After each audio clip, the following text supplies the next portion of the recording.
Hello student, मैं पारुल। स्वागत है आपका मेरा YouTube channel Parul tuition classes में। तो मैंने कंपनी टॉपिक से जो आपको टॉपिक्स करवाए हैं शेयर्स के, प्रीमियम के, और एक अभी मैंने रिसेंटली आपको उसके रिलेटेड डिविडेंड का भी करवा दिया है। तो मेरी बड़ी सी जो वीडियोस हैं वो अपलोड हो चुकी हैं मेरे चैनल पे, तो प्लीज़ सभी जाके उनको देखें। और आज जो है मैं आपको कंपनी का ही टॉपिक है,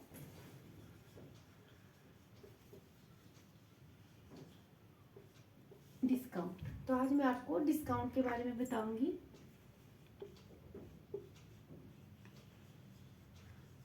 ठीक है, देखिए डिस्काउंट नाम से ही पता चल रहा है कि कंपनी भी अपने शेयर्स या इन्वेस्टर को अट्रैक्ट करने के लिए क्या करती है, डिस्काउंट। मतलब किसी न किसी को छूट देती है। इसको अगर हिंदी में बोला जाए तो इसको बट्टा कहते हैं डिस्काउंट को। ठीक है, तो जो पुराना हमारा प्रीवियस एक्ट था, कंपनी एक्ट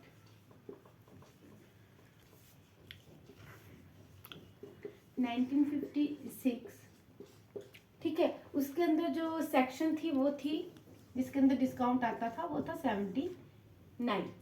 ठीक है, लेकिन अभी जो कंपनी एक्ट आपका हुआ है 2013, वो है सेक्शन 53।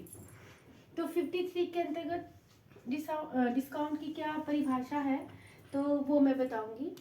देखिए, डिस्काउंट जो कंपनी है इसलिए जरूरी होता है कंपनी में करने के लिए, क्योंकि जब कंपनी शेयर को इश्यू करती है तो अगर उसका मार्केट प्राइस डाउन चल रहा है तो जो इन्वेस्टर्स हैं, जो शेयर होल्डर हैं, उनको अपनी ओर अट्रैक्ट करने के लिए वो किसका यूज़ करती है, डिस्काउंट का, कि उनके जो शेयर्स हैं उनकी डिमांड ऑटोमेटिकली बढ़ जाए। तो इसके लिए वो क्या करते हैं, डिस्काउंट का यूज़ करते हैं।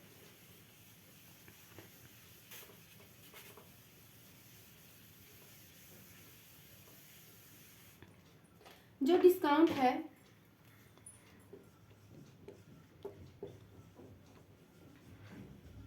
डिस्काउंट जो होता है, मैंने आपको फेस वैल्यू के बारे में बताया था कि इंपॉर्टेंट रोल जो है वो न्यूमेरिकल में बड़ा ज़्यादा निभाता है, तो फेस वैल्यू को आपने याद रखना है। इसी के अकॉर्डिंग ही आपको डिस्काउंट और प्रीमियम का पता चलता है। प्रीमियम का भी मैंने अपनी प्रीवियस वीडियो में डाल दिया हुआ है। तो जो डिस्काउंट है, जब कंपनी की जो शेयर की जो फेस वैल्यू होती है, ठीक है, मान लीजिए वो 10 है चाहे 100 है, जब कंपनी शेयर को इशू करती है फेस वैल्यू पे, अगर से वो कम दिखाती है, 9 में दिखा दिया, 8 में दिखा दिया, तो वो किसको बताता है, डिस्काउंट। मतलब अंकित मूल्य से जब कंपनी शेयर को इशू करती है तो वो क्या कहलाता है, डिस्काउंट कहलाता है। और जो प्रीमियम है, मैं ऐसे आपको बता देती हूँ, जब वो फेस वैल्यू से ज्यादा होता है, मान लो वो 11 आ गया, 110 आ गया, तो वो क्या होगा, प्रीमियम होगा। तो ये चीज जो है, यही कॉन्सेप्ट आप याद रखिए। इसी के अकॉर्डिंग आपको पता चल जाएगा कि न्यूमेरिकल में आपसे क्या पूछा गया है, डिस्काउंट पूछा गया है, कि जो न्यूमेरिकल है वो डिस्काउंट पे है या प्रीमियम पे चल रहा है। अब इससे रिलेटेड हम एंट्री कर लेते हैं।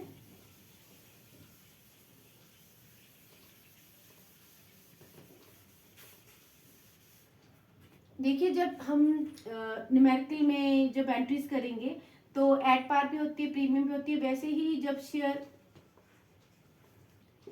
इशूड एट डिस्काउंट, ठीक है, जब कंपनी क्या करेगी, मतलब इशू करेगी शेयर्स डिस्काउंट पे, तो क्या एंट्री पड़ती है। देखिए, ये जो एंट्रीज हम इसमें डालते हैं सिर्फ अलॉटमेंट के साथ डाली जाएगी। अलॉटमेंट जब वो अलॉट करता है, जो अलॉटमेंट की एंट्री होगी उस पर डलेगी। तो आपको पता है कि सबसे पहले ड्यू की एंट्री डलती है। जब हम ड्यू की एंट्री डालेंगे तो हम क्या करते हैं, शेयर अलॉटमेंट अकाउंट डेबिट। देखिए, प्रीमियम को क्रेडिट किया जाता है, उसमें मैंने पहले बताया हुआ है अपनी वीडियो में, उसको क्रेडिट करेंगे, टू करेंगे। लेकिन जो डिस्काउंट है उसको हम क्या करते हैं, डेबिट करते हैं। Discount account debit to share capital account. ठीक है, ये बढ़ गई हमारी इसकी एंट्री, ड्यू की। अब बाद में आप इसको नरेशन में आप लिख सकते हैं, being allotment, share allotment included with discount. ठीक है, तो आप उसको फिल कर लीजिएगा। उसके बाद आपकी एंट्री ड्यू के बाद पड़ती है, थोड़ा स्पेस इसमें कम है तो मुझे ये रब करना पड़ रहा है बार बार। तो इसके बाद जो पड़ेगी वो पड़ती है रिसीव की। तो रिसीव की मैंने बताया है, सीधे बैंक में पैसा जाता है, तो बैंक अकाउंट डेबिट, बैंक को क्या करेंगे, डेबिट करेंगे to share allotment account. Simple सी एंट्री है। उसके बाद इसकी आप क्या करोगे, नरेशन डाल दोगे, बीइंग अलॉटमेंट मनी रिसीव्ड। तो ये हमारा जो था ये एंट्री, ये मीनिंग जो मैंने अभी आपको डिस्काउंट का बता दिया है कि डिस्काउंट में क्या आवश्यकता होती है, कंपनी क्यों अपने शेयर को डिस्काउंट पे इशू कर रहा है, और ये फेस वैल्यू से कम होगा।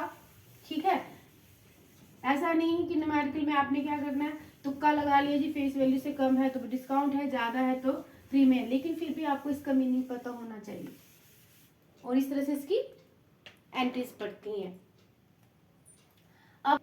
अब हम करेंगे डिस्काउंट से रिलेटेड एक न्यूमेरिकल, जिससे आपको ये कॉन्सेप्ट बिल्कुल अच्छी तरह से क्लियर होगा।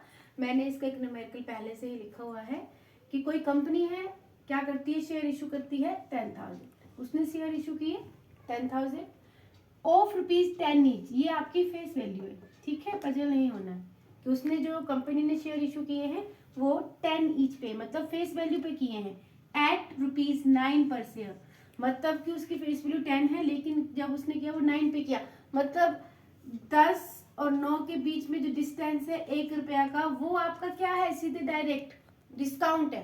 तो इसी पे ही मेरी एंट्री चलेगी। अब बोलता है कि जो ये इसने पे किया है, किस तरह से उसको मतलब उसने शेयर्स को पे किया है, 5 ऑन एप्लीकेशन पे किया है, 2 ऑन उसने अलॉटमेंट में किया है, और बाकी उसने 5 2 हाँ जी, और 2 उसने फर्स्ट कॉल पे किया हुआ है। तो मतलब कि इनका टोटल कर लीजिए 5 6 7 8 9, मतलब 9 और ₹1 जो बच गया है वो आपका क्या है, डिस्काउंट पे है। तो देखिए सबसे पहले एप्लीकेशन की एंट्री पड़ती है, जैसे मैंने आपको एड पार्ट सिखाई हुई है, तो एप्लीकेशन में सबसे पहले रिसीव की एंट्री पड़ती है। रिसीव में आपको पता है वो बैंक को डेबिट करेगा टू शेयर एप्लीकेशन को, ये तो सभी को डालने आ जाते हैं, इसमें कुछ भी मंत्र पढ़ने की जरूरत नहीं है। 10,000 को सीधे 5 से मल्टीप्लाई करो, 50,000। ठीक है, उसके बाद इसकी पड़ती है रिसीव के बाद ड्यू की, इसमें नरेशन लिख लेनी है आपने। उसके बाद जो ड्यू की पड़ेगी वो पड़ेगी share application debit to share capital account. ठीक है, तो ये भी 50,000 से क्या होगा, डेबिट और क्रेडिट हो जाएगा। थोड़ा सा हैंड राइटिंग अगर समझ में नहीं आ रही है तो मैंने फिर भी कोशिश की आपको अच्छी तरह से समझ आए। तो ये हो गया एप्लीकेशन में। मेन हमने बोला था कि डिस्काउंट की एंट्री किसके साथ पड़ेगी, अलॉटमेंट की, तो वही मेन एंट्री है जो मैं आपको इस पे समझाना चाहती हूँ। तो इसको मैं रब कर देती हूँ, मुझे पता है आपको ये समझ में अच्छी तरह से आ चुका है।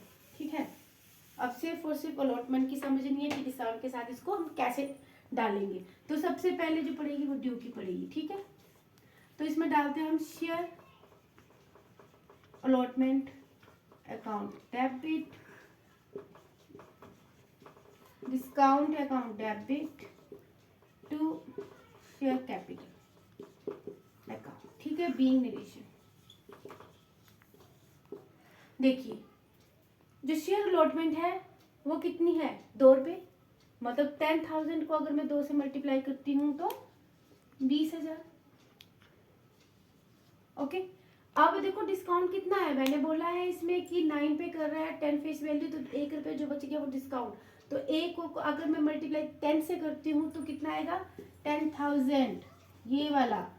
और शेयर कैपिटल में कितना जाएगा डायरेक्ट, इनका टोटल 30,000। आपको पता है ना, हम लोगों ने जब भी हम वो डबल एंट्री सिस्टम सीखा हुआ उसमें बोला हुआ है कि डेबिट और क्रेडिट का हमेशा टोटल इक्वल होता है, पजल नहीं होना है, ऐसा नहीं करना है कि इनका अलग से लिख दिया उसका अलग, दोनों का टोटल सीधे शेयर कैपिटल में 30,000। ठीक है, अब देखिए डेबिट और क्रेडिट क्या हो गया, इक्वल हो गए। उसके बाद पड़ेगी रिसीव की, सिंपल सी एंट्री डलेगी, बैंक अकाउंट डेबिट, ठीक है, टू शेयर अलॉटमेंट अकाउंट।